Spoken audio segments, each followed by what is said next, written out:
आज इस फोन की वजह से मैंने अपने सारे महंगे फोन को गड्ढे में डालकर उन पर पौधा लगा दिया, क्योंकि ये फोन बहुत ज्यादा प्रीमियम दिखता है और इसके बेजल्स भी काफी कम है और इसके तीनों 50 मेगापिक्सल के कैमरे से तो ये कमाल की फोटोज क्लिक करता है।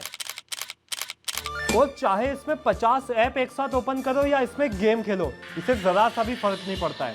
और इसमें फास्ट चार्जिंग, बड़ी बैटरी के अलावा इसके कलर OS 15 में सर्कल टू सर्च से लेके AI फोटो एडिटिंग सब मिलता है। तो गाइस, ये है Oppo का नया Find X8, जो कि बहुत सारे कमाल के फीचर्स के साथ आने वाला है।